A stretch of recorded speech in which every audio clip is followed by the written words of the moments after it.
to the topic we have at that now, that is economic hardship, pay cuts by House of Reps members, and the new minimum wage of 70,000 naira. Despite this deed that seems heroic on the part of the House of Reps members, it was eagerly received by Nigerians because comment sections that we see online and some interviews Vox Pop that we've conducted shows that Nigerians are not really appreciative of that 50% pay cut, and some outrightly called it hypocrisy. So I'm going to be starting with Dr. Yemi Omodele. What are your views, what are your thoughts on this development of the pay cut and the 70,000 naira minimum wage, new minimum wage? Well, you see, the decision of the federal government to pay the workers minimum wage of 70,000, the workers were duly represented by their executives.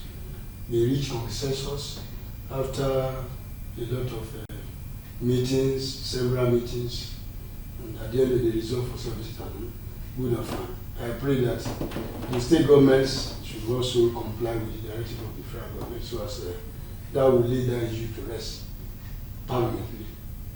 And the contents of the agreement with the federal government should also keep to it, such as to review every 3 years and some other issues like that. Good and fine. But you see, one thing I don't like in Nigeria is what I call mouth contract. In law, we call it paro. When I heard that the reps of the representative National Assembly said their salary reduced by 50%. Is it salary they reduce, or the entire emolument that goes to the National Assembly every month? You see, the salary is a legal sum of money, but there is some other money they collect. Furniture allowance, newspaper, they should have also extended it to that aspect. That one is also reduced by 50%, good and fine. Because what each of them takes for newspaper allowance, wardrobe allowance, personal assistance and medicine allowance, is more than the basic salary they are talking about. So it's like saying they want to copy some other countries of the world that did such thing. So they want to tell them that giant of Africa, they too, they are giant of lawmakers. They've also reduced their own by 50%. They should have said the emolument of each of the rep members is reduced to 50% also.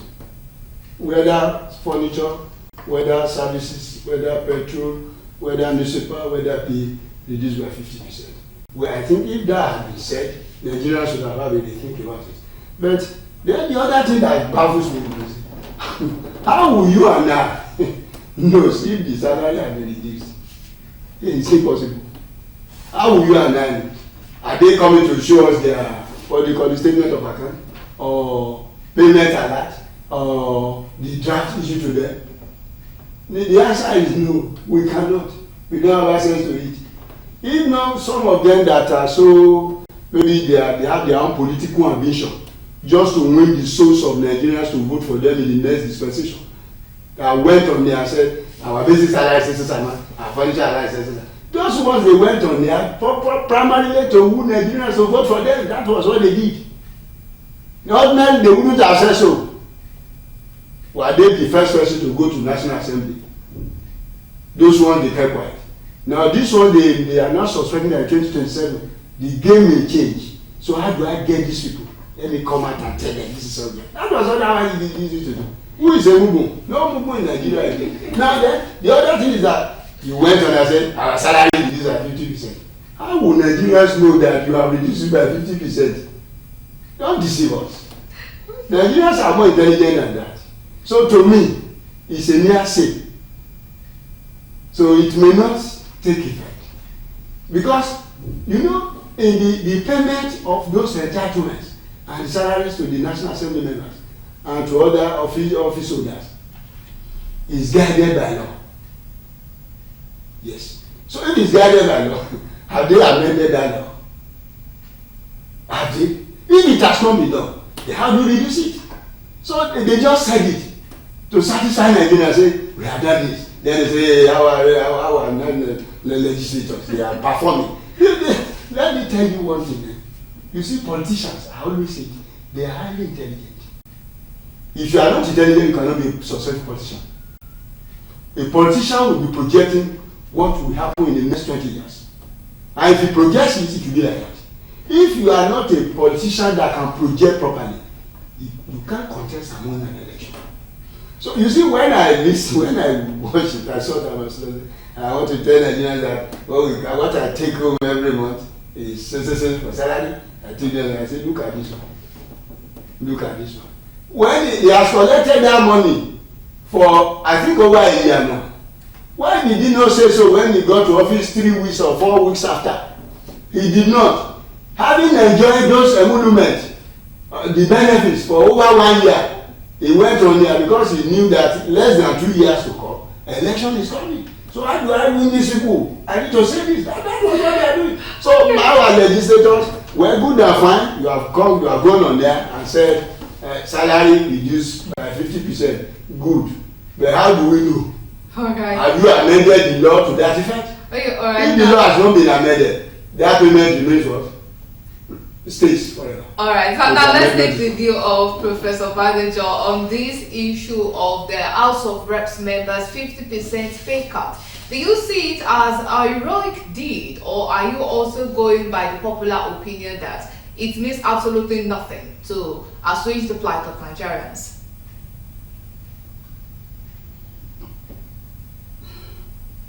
Well, as Dr.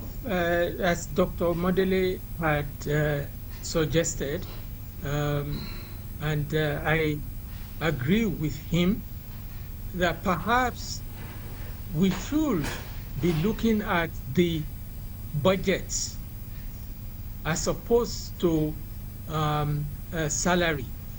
We should ask for what is the budget of the House of Representatives, and are they ready and willing to cut that down by half? Because when you take just salary, you find out that so many other things, and they hide whatever there is. They very gladly said, we take 500,000, 600,000 or whatever, but they are not telling you how much are they sharing as constituency allowance. They are not telling you how much are they collecting as what do you call it, constituency project funding. If you look at why they suspended Senator Nindi in the Senate, it was because he came out and said some of us are collecting 500 million for projects in the constituency. And when you go and read what the ICPC has found out about this project money, people divert it, people build some wooden bridge over a small river and say that they've done their community service. They have carried out. So if we are talking, if we are concerned about wanting to improve this economy, one of the things definitely is the cost of governance. And when we're talking about cost of governance, it is not just the salary of the members of the House of Representatives. We are talking about a whole gamut of what is being spent by the presidency, what is being spent by the House of Representatives, what is being spent on the judiciary, because none of all these three arms of government are free from the problem of corruption in the country at large. Now, there was also the issue of minimum wage that you had posed, and I thought that we could talk about that. Definitely, the lot of the Nigerians have rapidly worsened in the last 1 year plus since the swearing in of the current government. People point out that the government in power inherited a very bad economy. No doubt about that. However, before you said you were going to be president, you saw what it was like and you promised to improve on it. But invariably, all the experts that were being talked about as crucial and whatever, they are nowhere to be found in pushing the situation forward. So we were focusing on doubling the minimum wage. Of course, doubling the minimum wage will have tremendous impact on the whole economy as to what would be the new round of inflation with respect to pricing. And why is that also the case? Is the fact that productivity is low. We are not producing enough. We are not producing enough goods and services to sell to the rest of the world, to meet our own internal needs and reduce our importation. How is this being addressed? Are some of the things that one would expect to be our main focus. It's not just a question of importing some food to reduce food inflation. While it is good, the main thing is to increase our production capacity in all the things we need, including medicine, including several other manufactured products that people are beginning to. But if there is no power to generate, if power is impossible in terms of cost to get all these things done, we are going to be worse off at the end of the day. But don't get me wrong. I'm not saying it is wrong to give labor 70,000. I'm saying that a lot of money can be found in the Nigerian economy, even as it is today, if those who are leading us are serious and want to solve the problem. One of it was this question of the cost of governance. But even more important than the cost of governance is the costs that we face from corruption. And it does not look like the current government is keen on addressing that major problem. You saw what the allegations that we are facing about those who came in as ministers, and in no time they're talking about 3 billion, 4 billion, 38 billion stolen within a short period of time. And what has happened? Oh, we are investigating. You saw what they said, the mind-boggling sums that were being talked about at the CBN, and they set up a committee to go and look at where are all these and what has happened. The committee has reported for a while now. We are still studying the reports.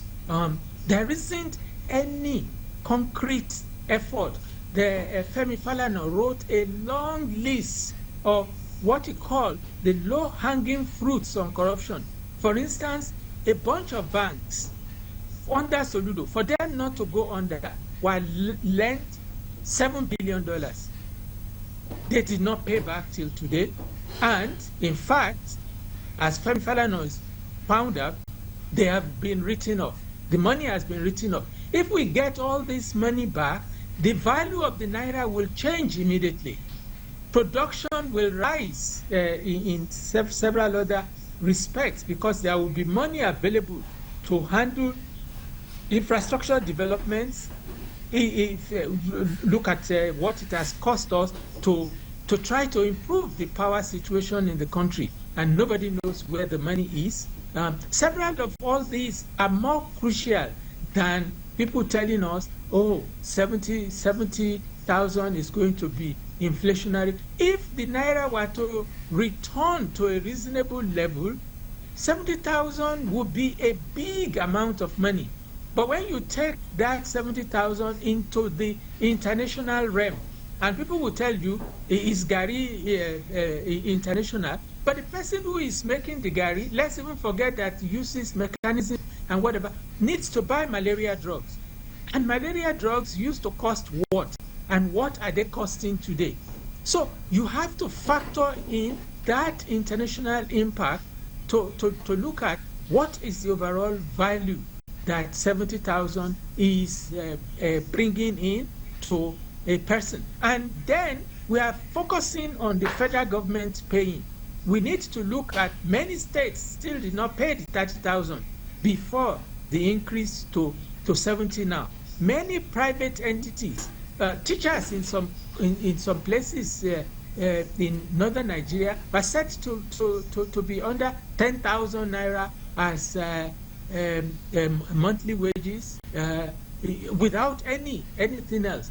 What do we do to get people to even agree that they're going to pay the kind of sums that that are being touted? So it's not yet Uhuru is what I'm saying about 70,000, even though it must go with productivity. But more importantly, the problem of corruption, where national money is being stolen left, right, and center, the cutting down of the cost of the president needs a new jet. Many people who lend us money, who have more than us, their presidents don't have private national jets to fly around as they please. They use their national airlines. Of course, we ate up Nigeria Airways. Nigeria Airways doesn't exist anymore.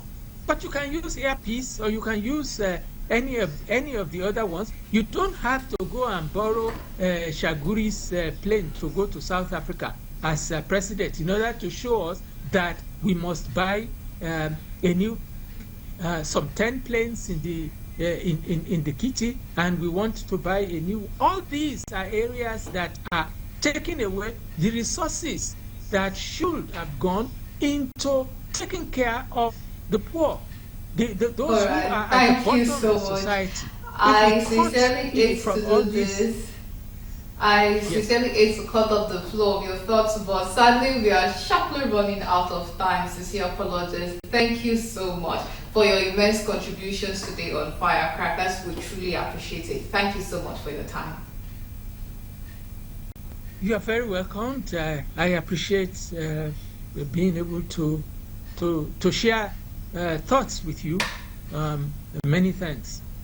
Alright, and that's Professor Babafemi Ibadejo. He's a legal practitioner and professor of political science and international relations at Queensland University, Abeokuta. He is a former deputy special representative of the UN Secretary General for Somalia. And many thanks to Dr. Yemi Omodele. Thank you so much. Thank you. We have drank so much from the wealth of your experiences. Thank you. I will just say, as we enjoy ourselves at home, let us remember that farming is important in this country. Let everybody goes to farm. If you don't see that you have enough tomato, you have enough pepper, you have enough yam, you have enough cocoa, you have enough maize, you have enough garri. Let's go there. The law allows, whether you are a professor, whether you are a medical doctor, whether you are a lawyer, any sector in this country, you are free to go to farming. Fish farming, you can choose that one. Alright, thank you so much. And